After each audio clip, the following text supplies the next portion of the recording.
NDA की जो बात है वो मैं उसको गलत नहीं बोलता, क्योंकि उनके पास होंगे कुछ प्रूफ जितनी किया है, लेकिन ये हमारी तरफ से नहीं हुआ, ये किसी ने भी तो शरारत की है।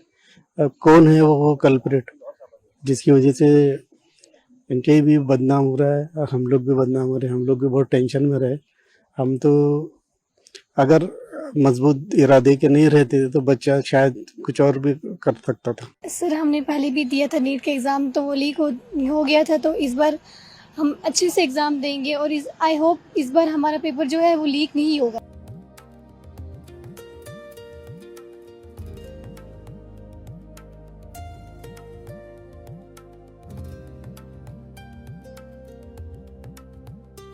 हम लोग ने बहुत मुश्किल से उसको कन्विंस कर पाए। वो बिल्कुल तैयार नहीं हो रहा था। उसको रात भर से उल्टियाँ हो रही थी, नर्वसनेस बहुत ज़्यादा थी उसमें। सुबह भी वो 10 बजे के आसपास उठा, कोई रिवीजन वगैरह उसने कुछ किया नहीं, और फिर नहा धो के रेडी होके अब वो आ गया। नाश्ता भी नहीं किया उसने। उसको एंडोम वगैरह टैबलेट मेडिसिन दिया मैंने। कॉन्फिडेंट है वो एग्जाम को लेकर? कॉन्फिडेंट तो क्या 50% समझ लीजिए आप। तो हमारे कन्विंस करने की वजह से वो ज़बरदस्ती बैठ रहा है एग्ज़ाम में।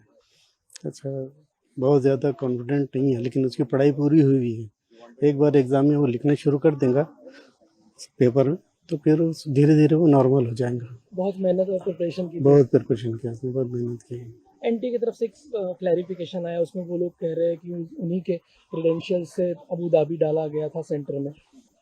एनडीए की जो बात है वो मैं उसको गलत नहीं बोलता, क्योंकि उनके पास होंगे कुछ प्रूफ जितनी किया है, लेकिन ये हमारी तरफ से नहीं हुआ, ये किसी ने भी तो शरारत की है। अब कौन है वो कल्प्रिट जिसकी वजह से इनके भी बदनाम हो रहा है और हम लोग भी बदनाम हो रहे हैं। हम लोग भी बहुत टेंशन में रहे। हम तो अगर मजबूत इरादे के नहीं रहते तो बच्चा शायद कुछ और भी कर सकता था। तो ये सब आपके क्रेडेंशियल से नहीं हुआ? नहीं, हमारे यहाँ से नहीं हुआ है।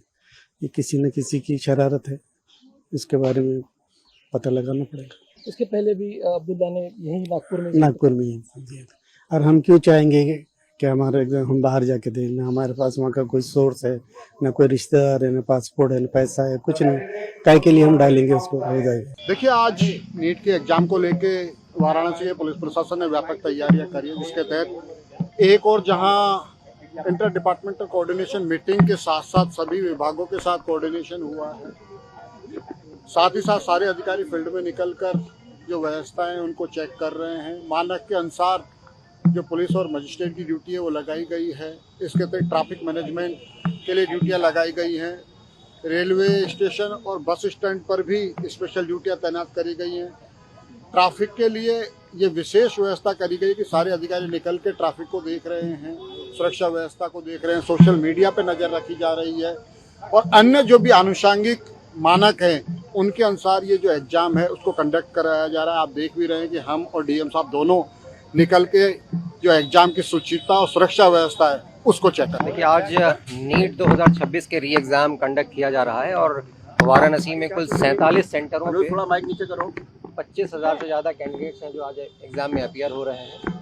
सभी सेंटर्स पे जो सुरक्षा व्यवस्था है पूरी तरीके से इंश्योर कराई गई है। सभी सेंटर्स पे मैजिस्ट्रेट्स नियुक्त किए गए हैं। एनटीए के द्वारा वहाँ सुपरवाइजर्स नियुक्त किए गए हैं, ऑब्जर्वर्स नियुक्त किए गए हैं। सभी स्थलों पर लगातार मैजिस्ट्रेट और पुलिस और जो पैरामिलिट्री के फोर्स लगाए गए हैं, सभी के द्वारा लगातार नज़र रखी जा रही है। पूरी शुचिता के साथ में पूरा एग्ज़ाम का जो सिस्टम है उसको कंडक्ट कराया जा रहा है। मैं इस बार नीट देने के लिए आया हूँ इधर। तो हमारा ऑलरेडी 3 मई को नीट हुआ था, वो लीक हो गया। उसकी वजह से हमें काफ़ी परेशानियाँ उठानी पड़ी। हम काफ़ी डिमोटिवेट हो चुके थे। उस डिमोटिवेशन में जो हमें 1 मंथ मिला था, हम उसमें अच्छे से प्रिपरेशन भी नहीं कर पाए अपनी। और इस बार हमें उम्मीद है कि जो एनटीए है उसने अच्छे कॉशंस लिए होंगे कि पेपर लीक ना हो। इस बार हमारी एयरफोर्स भी बीच में है कि वो पेपर कंडक्ट करवाएगी, तो हमें होप है इस बार एनटीए से कि पेपर अच्छा आएगा। अगर टफ भी होता है तो कट ऑफ नीचे जाएगा, तो काफ़ी बच्चों को फ़ायदा होगा। सर हमने पहले भी दिया था नीट का एग्ज़ाम, तो वो लीक हो गया था, तो इस बार हम अच्छे से एग्ज़ाम देंगे और आई होप इस बार हमारा पेपर जो है वो लीक नहीं होगा। किस तरह की तैयारी है जो आपने? सर बहुत अच्छी तैयारी की हुई है हमने। इस बार लगता है कि पिछली बार भी हमने पेपर बहुत अच्छा किया था, वो पे लीक हो गया था। इस बार भी हम फुल तैयारी के साथ आए, तो उम्मीद है कि हम अच्छे से इसको कर पाएंगे। बच्ची को छोड़ने आया हूँ। पिछली बार तो रद्द हो गया, उसमें बहुत सारे बच्चे फांसी लगा लिए। इस बार ऐसा न हो, इसलिए हमारा आग्रह है शिक्षा मंत्री से और जो CBSE का चेयरमैन है, जो धांधली है वो बंद करवा के बच्चे का भविष्य में काम करें। पिछले बार जो हुआ था वो तो अविश्वसनीय था। सोचे नहीं थे हम लोग कि मतलब बच्चे लोग इतने अच्छे से तैयारी करते हैं और उनको फिर से मतलब एक बार और तैयारी करने की मतलब जरूरत पड़ सकती है करके। एक दुर्भाग्यपूर्ण था, लेकिन ठीक है। और बहुत सारे बच्चों के बारे में ये भी बोलना चाहूंगा कि कुछ बच्चे किसी कारणवश चूक जाते हैं तो उनके लिए एक अपॉर्चुनिटी भी है।